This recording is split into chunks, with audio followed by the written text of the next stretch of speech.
Bem-vindos ao Da Capa à Contra Capa. Neste Natal, o Da Capa à Contra Capa debate a relação entre fé, razão e ciência. Diríamos que vamos conversar sobre este diálogo, um diálogo que atravessa os séculos, nem sempre terá sido pacífico. Será que ainda faz sentido traçar essa fronteira entre as duas realidades? Ou elas existem de facto, mesmo que não motivem debates acalorados entre crentes e não crentes? A conversa segue neste programa com o padre Vasco Pinto Magalhães, jesuíta, licenciado em Filosofia e Teologia, com uma larga intervenção há muitos anos nas questões de bioética. E Carlos Fiolhais, professor de Física da Universidade de Coimbra, um ensaísta e comunicador de ciência, foi diretor da Biblioteca Geral da Universidade de Coimbra e responsável pelo programa de conhecimento da Fundação Francisco Manuel dos Santos. Vamos conversar sobre este tema nos próximos 30 minutos.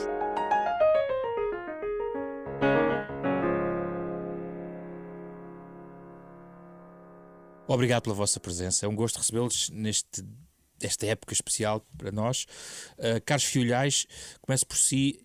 Está muito apaziguada, diria quase ser uma não questão, esta questão da separação de ciência e fé. Quer dizer, já não estamos no tempo de Galileu, em 2018. Sim, não estamos no tempo de Galileu, estamos num tempo... somos descendentes de Galileu, todos, não é? E o tempo de Galileu é o tempo de nascimento da ciência moderna, baseada na observação, na experiência, na lógica, e todos nós conhecemos esse episódio...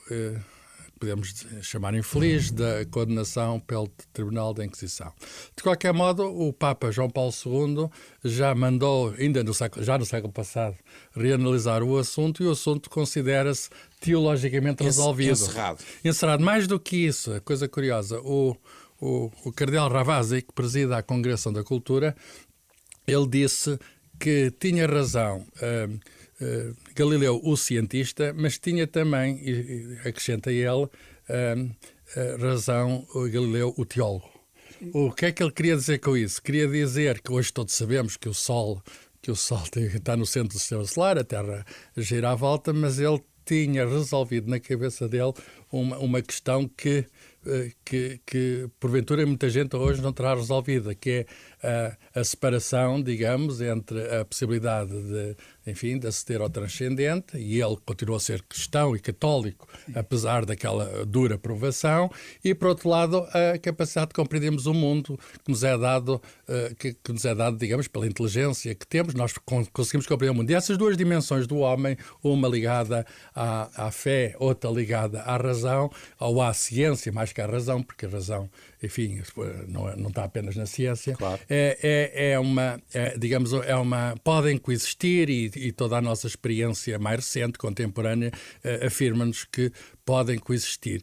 Uma frase muito bonita do Galileu, que ele escreveu numa carta, é: o Espírito Santo ensina-nos como ir para o céu, mas não nos ensina como é o céu. Claro que está a usar o céu em dois sentidos diferentes, mas soa muito bem e mostra, digamos, esta dicotomia pacífica. Padre Vasco, como é que vê hoje esta relação entre estes dois mundos, e o exemplo de Galileu é talvez o mais simbólico de como tudo isto se separou? Se esclarecemos, antes de mais nada, os conceitos que estamos a usar, que acho que é sempre uma grande confusão, cheio de mal-entendidos, já o Galileu é uma questão de um mal-entendido, porque é tomar um texto bíblico, que é um contexto poético ou sapiencial, como se fosse um texto científico.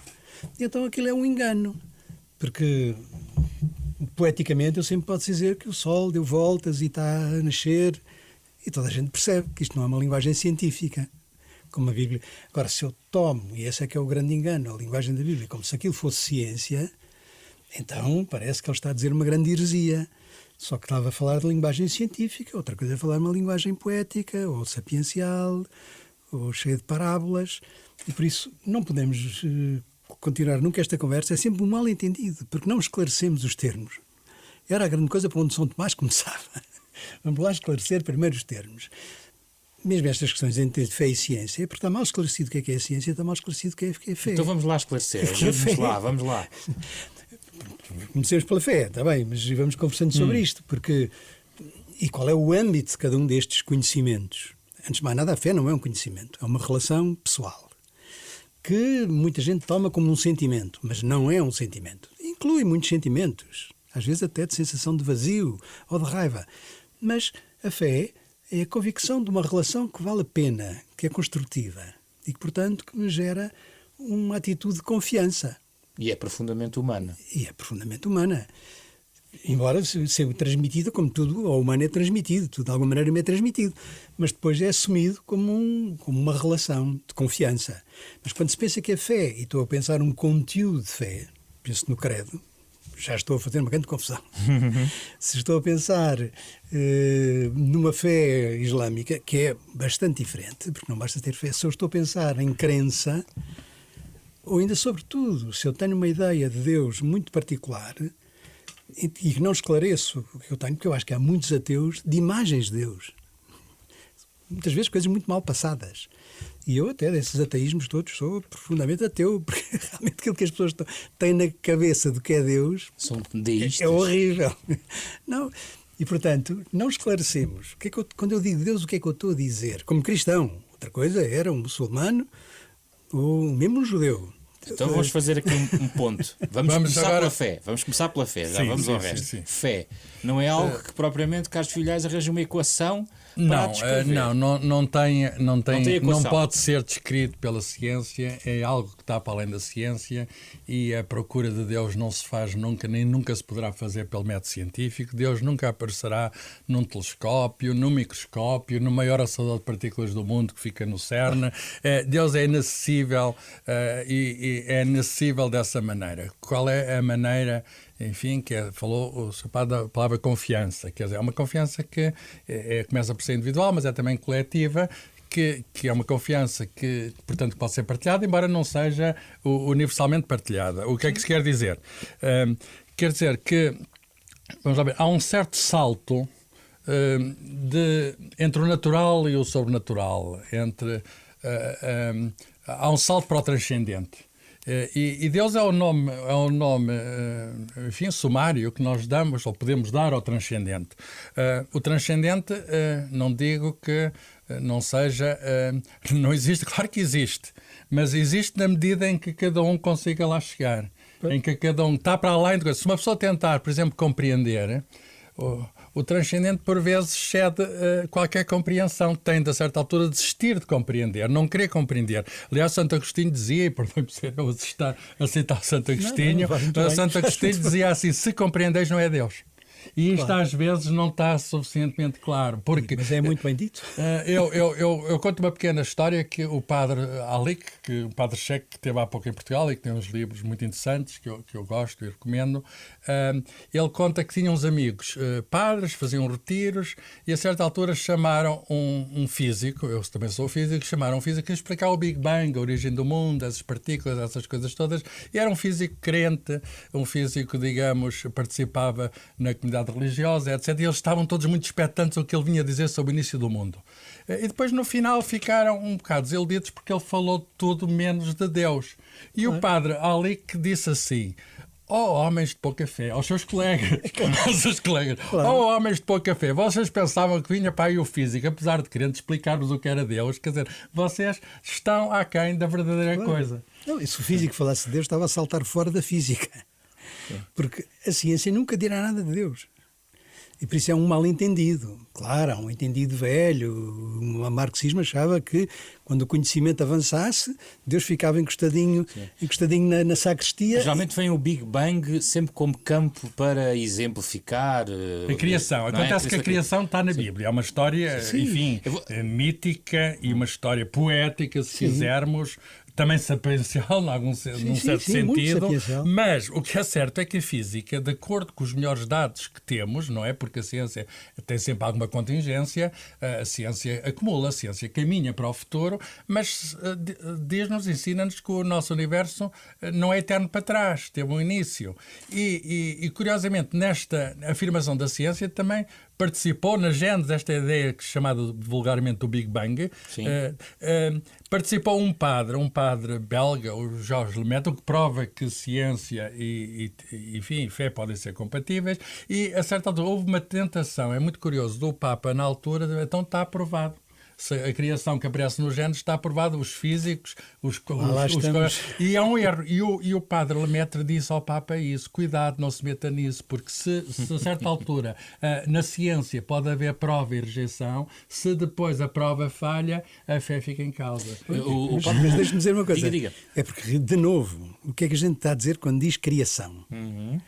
Para algumas pessoas é um fabrico, para algumas coisas é um início. Mas, teologicamente, criação significa que toda a realidade que a gente conhece é dependente.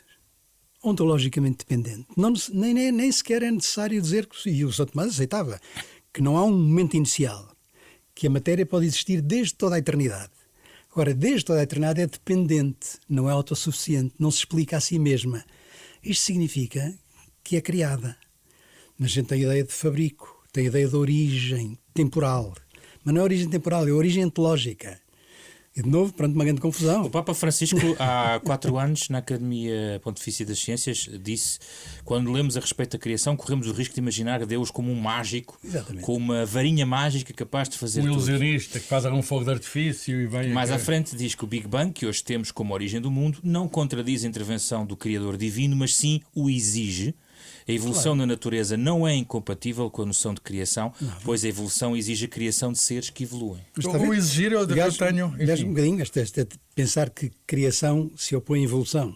É, de novo, um engano, não é? E porquê é que o exige? Esta ideia do exigir? Esta coisa é porque nós podemos provar isso, sim, cientificamente. Exige para algumas pessoas. Sim, não exige... É que a criação, a realidade, o universo não se autoexplica. É dependente de si. Não se construiu a si mesmo. Não é? Sei, eu não faço ideia nenhuma. É filosofia, isto é filosofia, Sim, já não é sim. ciência. Pois, a minha ciência acaba onde acaba e eu humildemente calmo.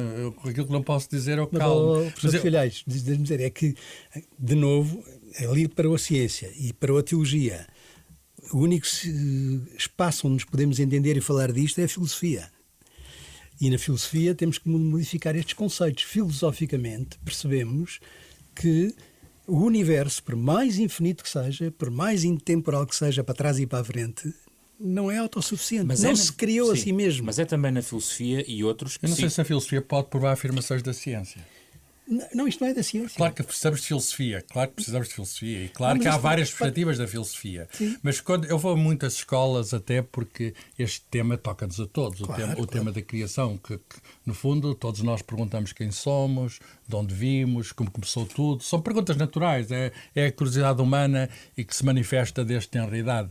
E perguntam-me sempre, está bem, eu conto o Big Bang, não como uma história da carochinha, mas dizendo quais são as observações, o afastamento das galáxias, o facto de existir a radiação cósmica de fundo, uma série enfim, dos dados da ciência que nos levam a dizer que esta é a explicação consistente para a origem do mundo. Há 14 mil milhões de anos, há ali uma singularidade. Mas a seguir pergunta, e antes disso o que havia? Mas é isso. Podem perguntar, a pergunta é legítima, a pergunta é humana. O que eu posso também tenho o direito de dizer não sei. Claro. E até acrescento mais, provavelmente, não só eu nunca saberei, como nós nunca saberemos. E, portanto, Mas o que poderemos perceber, e a filosofia, desculpa lá, e uma vez num encontro que estavam até um cientista do CERN, e estávamos lá em Coimbra. Sim. E ele também falou disso do Big Bang como primeira vez, e eu perguntei-lhe, uma explosão, o que é que explodiu?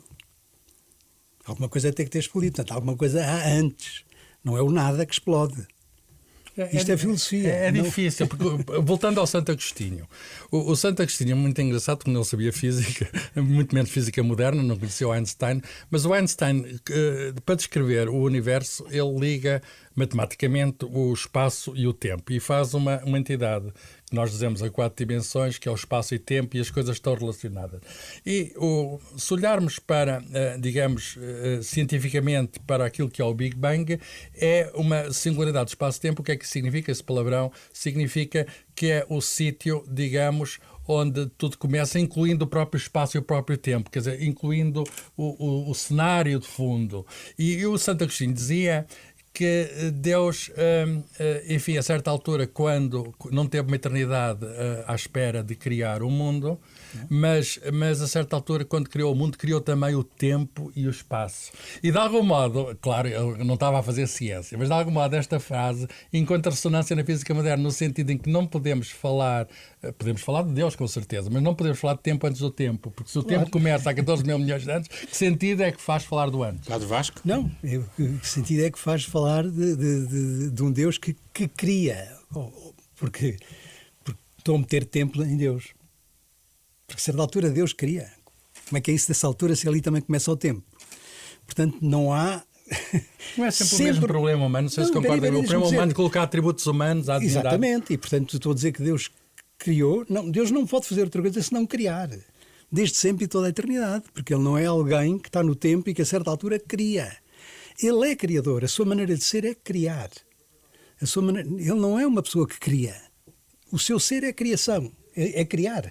Porque se Deus é Deus e é amor, e se é isso, Ele não está parado à espera de um momento. Está sempre a ser Ele próprio. E no crente não há também esta ideia do não sei, que o cientista também tem? Claro, mas e a Bíblia diz o que diz, mas tem que ser entendida naquele contexto e naquela linguagem, naquela literatura sapiencial.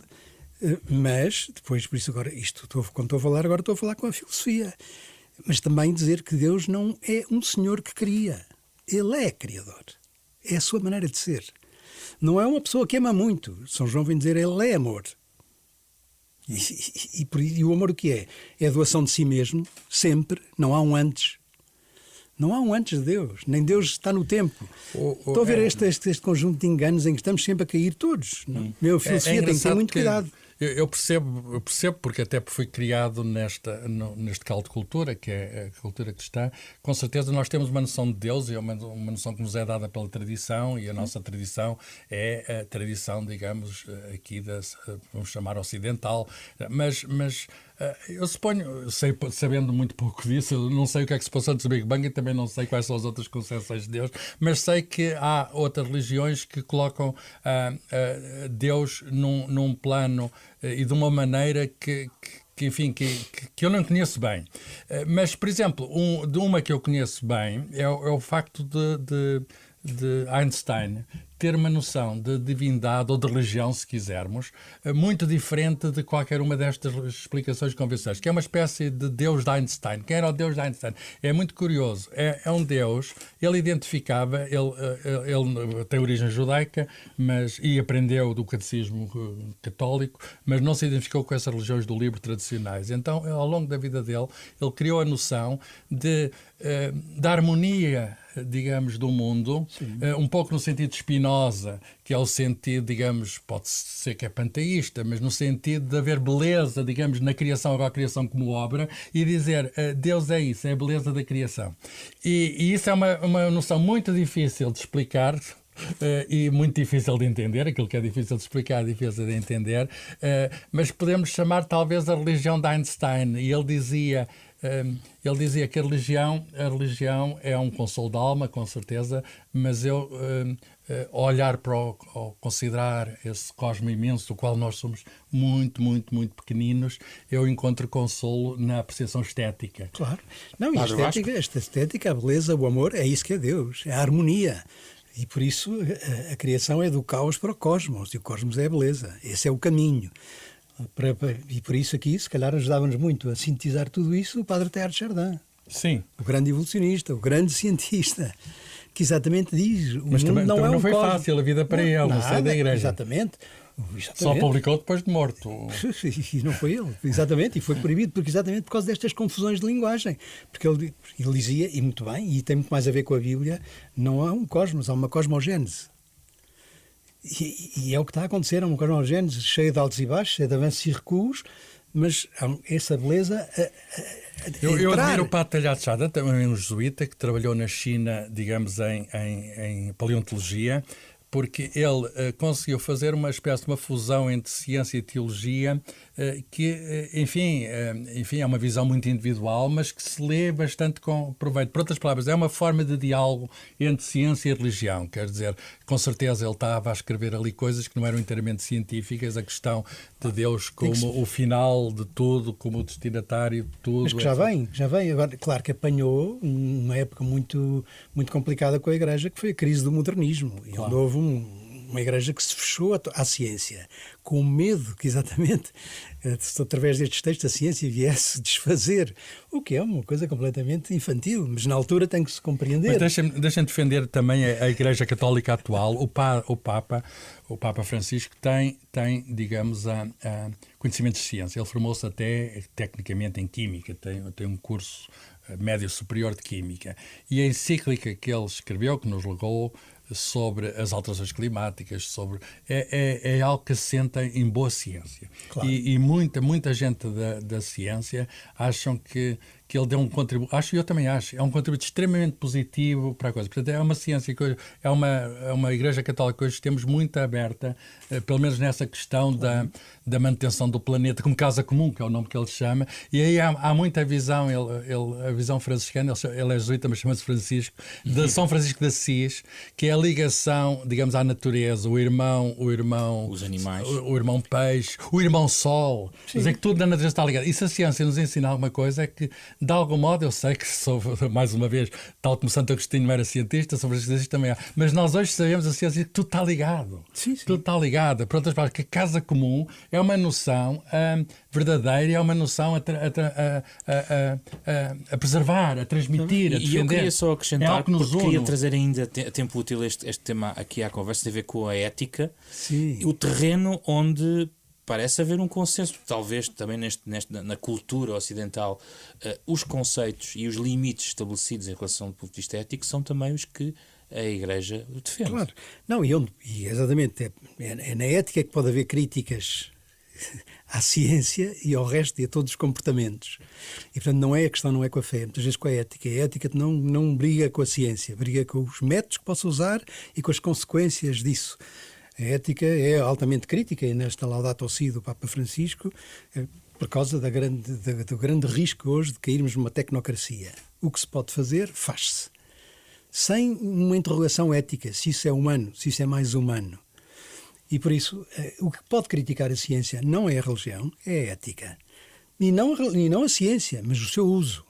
Por exemplo, estou de acordo. Não me é justificável para avançar a ciência que eu faça toda a engenharia genética, que eu defenda lá este senhor chinês que eventualmente tenha feito. Sim. Não é? E, sobretudo, depois a aplicação da ciência que me permite fazer tudo. Se eu provo cientificamente que um feto é um ser humano, então agora as consequências disso é que eu posso criticar. Não é? Deixa-me talvez ajudar a clarificar. Eu estou de acordo que a ética coloca limites à ciência, coloca limites a todos nós, não é só a ciência. Tudo. E a ética tem de ser coletivamente construída. A ética está para além da ciência, não tenho dúvidas nenhumas sobre isso. Quer dizer, o que se pode fazer, a ciência poderá dizer. O que se deve fazer é algo que não se pode pedir à ciência. É uma responsabilidade, com certeza. O cientista tem de fazer trabalho ético, mas, acima de tudo, o trabalho ético, as decisões são de todos, são da humanidade. Agora, a questão é como é que nós vamos tomar as boas decisões e o que são as boas decisões em cada caso. Nós temos um mundo que é um mundo dividido por religioso, divisões religiosas, divisões sociais, divisões políticas, e não é fácil no mundo de hoje, e vamos lá ver, o diálogo interreligioso pode ajudar digamos, a tornar o mundo mais unido, tal casa com mais unido. O que é que vamos fazer? Pode haver o risco de ética ocidental. É um bocado perigoso. Lá está. Eu acho que a questão de e essa marcada não é a questão de poder cristãos. fazer certas coisas na China e não fazer ali. A questão não, pede diálogo. Pede diálogo. E o que se vai fazer é o que resulta do diálogo. E o diálogo tem de se fazer, é premente, e o diálogo tem de ser informado, com certeza. Claro. A conclusão não está já escrita.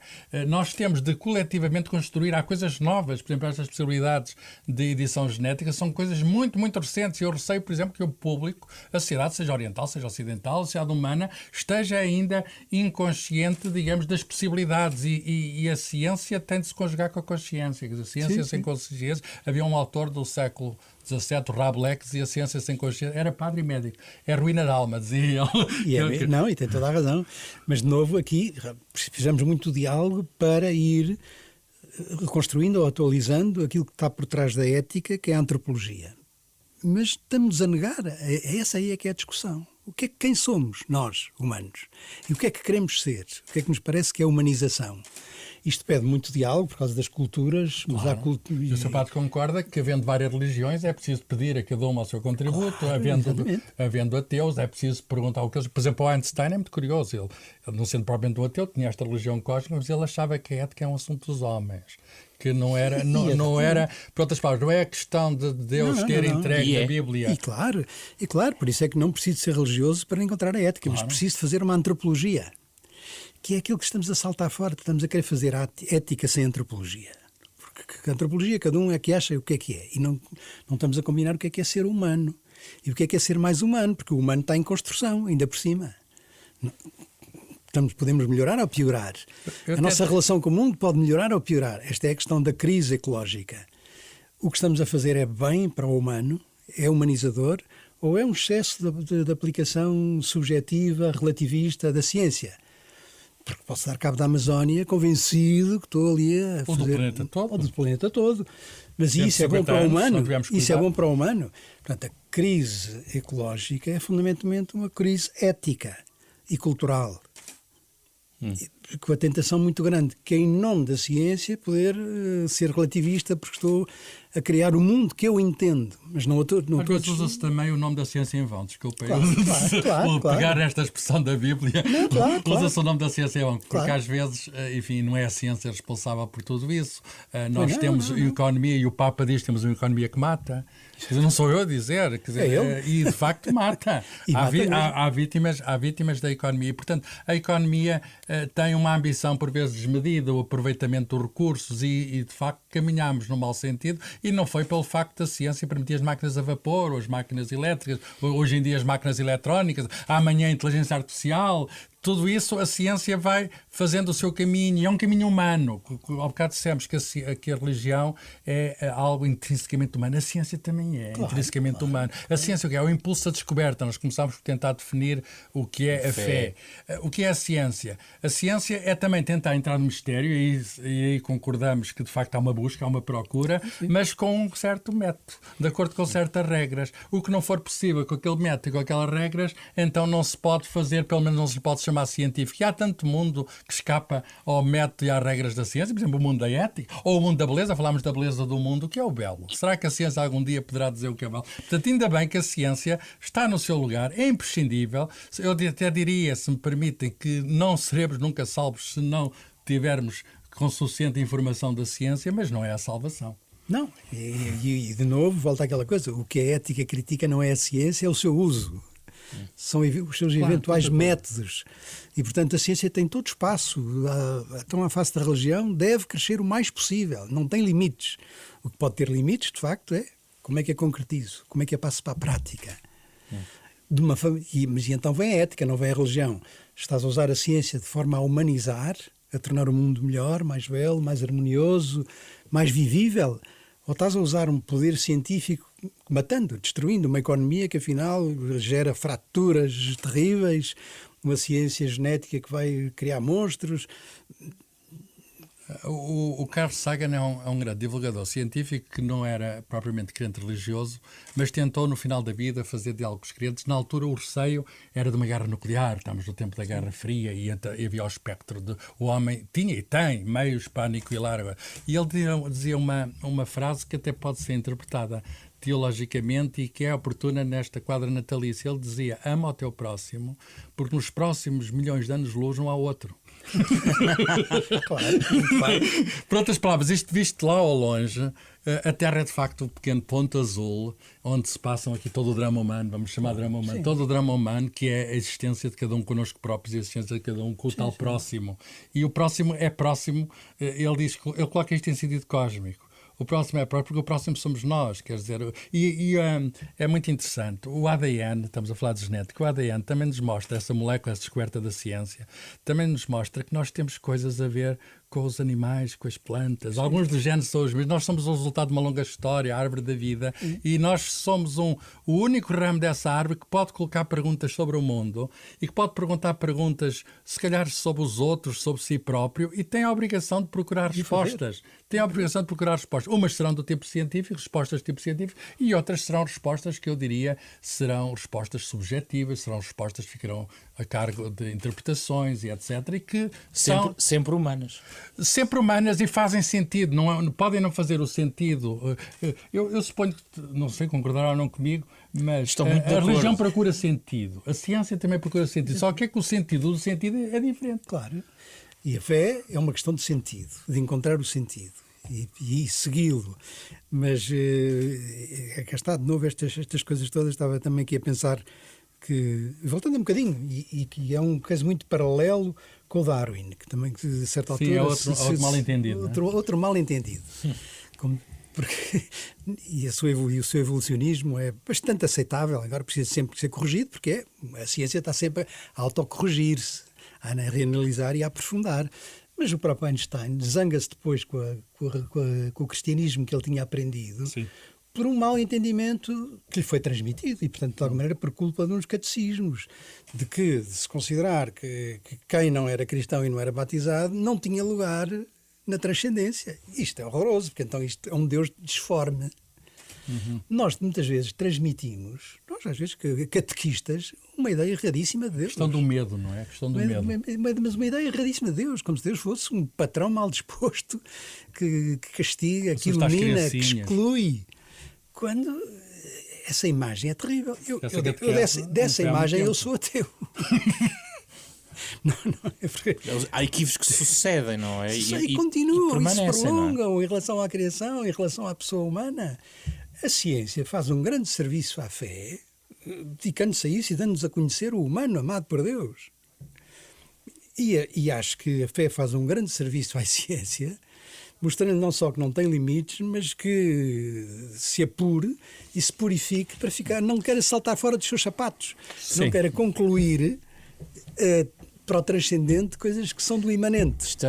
Não podemos sobrepor uma a uma outra. Temos de se calhar perceber que há mais sempre. O humano é tão rico que há sempre mundo. Sim. O humano tem grandes mundos entre si e a religião e a ciência serão mais completas se estiverem mais informadas uma sobre a outra. Vamos isso que às vezes falta. Sugerir leituras adicionais ou algo que possamos sugerir para quem nos escuta que quer prolongar esta conversa na sua vida, lendo mais ou vendo mais. Carlos Filhais, tem alguma coisa para nos sugerir? Tenho. Eu fiz em Coimbra, organizei há 10 anos, já fizemos agora há 10 anos, uma biblioteca que é chamada Rómulo, em homenagem a Rómulo de Carvalho, professor de Física e Química, mas também historiador, também pedagogo, também divulgador, também poeta, sob o nome de António Gê. Ele tem um tema magnífico sobre o Natal, chamado Dia de Natal, um poema magnífico sobre o Natal, e eu recomendo então as obras completas do Rómulo de Carvalho, e muitos poemas estão também na internet, pode-se usar isso, mas não há nada como a forma do livro.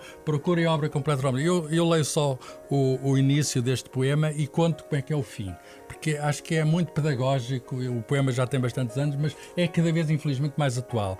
Ele começa: hoje é dia de ser bom, é dia de passar a mão pelo rosto das crianças, de falar e de ouvir com mavioso tom, de abraçar toda a gente e de oferecer as lembranças. Portanto, começa com a imagem do Natal tradicional, que infelizmente é uma imagem que se perdeu. Uma pessoa vai a uma papelaria e tenta comprar um postal de Natal com o presépio, etc., e só encontra pinheiros ou pais natais, etc. E ele fala do consumismo, fala desta transformação do Natal que se tem dado cada vez mais de uma forma avassaladora nos nossos dias, e termina: a criança vai ao... Eu conto agora, para abreviar o final do poema, para verem isto em palavras poéticas, é procurar o poema Dia de Natal. A criança vai ao sapatinho e o que é que encontra? Encontra aquilo que lhe oferecem, que é aquilo que ele pediu uma arma. pediu uma metralhadora. E então ele, cada menino, abre o olhinho na noite incerta para ver se a Aurora já está desperta. Salta da cama, corre à cozinha, mesmo em pijama. Na branda macieza da matina luz, aguarda a surpresa do menino Jesus. Jesus, o doce Jesus, o mesmo que nasceu na manjedoura, veio pôr no sapatinho do Pedrinho uma metralhadora. E então o poeta critica desta forma violenta, diz, então ele começa a matar o pai, começa a matar a mãe, e o pai e a mãe, para acharem piada ao menino, também fingem-se de mortos. E então ele conclui: dia de confrontação universal, dia de amor, de paz, de felicidade, de sonhos e aventuras, é dia de Natal, paz na terra aos homens de boa vontade e glória a Deus nas alturas. De uma maneira muito irónica, criticando o consumismo de Natal, o consumismo que cultiva bens, enfim, como esses de oferecer brinquedos, digamos, bélicos às crianças. Sim. Um poeta e um cientista, na voz de Carlos Filhais, Padre Vasco. Então, proponho um livro que acabei de apresentar há 2 dias, na edição portuguesa de um jesuíta, Pedro Miguel Lamette, e o livrinho chama-se Sabedoria e Saber. Não, Saborear e Saber, assim é que é. Saborear e Saber, que são 2 coisas muito importantes para todo o pensamento, para a filosofia, para a religião e para a ciência.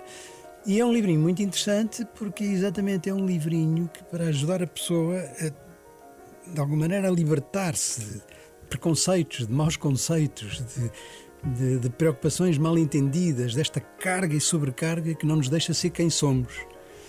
E o saborear e o saber são 2 dimensões muito importantes. E ele vai buscar não só a tradição cristã, mas todas as tradições orientais, do Zen, do hinduísmo e outras, que vão nesta linha de libertar dentro do homem o que é humano. E nesse aspecto é um livro muito interessante e tem a ver com tudo isto, embora não lhe pegue por aqui. Muito bem. Muito obrigado pelas vossas sugestões, Padre Vasco Magalhães, muito obrigado pela vossa presença. Carlos Filhais, muito obrigado. Foi o Da Capa à Contra Capa, o programa da Renascença em parceria com a Fundação Francisco Manuel dos Santos, que pode ouvir sempre que quiser. Esta mesma conversa em podcast pode transportar para todo o mundo, digamos assim, e também procurar em rr.sap.pt, uma edição com Carlos Schmidt, André Peralta, Ana Marta Domingos e José Pedro Frazão. E vamos com a música de Mário Lajinha até ao final desta edição de Natal. Na próxima semana vamos recordar os melhores momentos deste programa ao longo de 2018.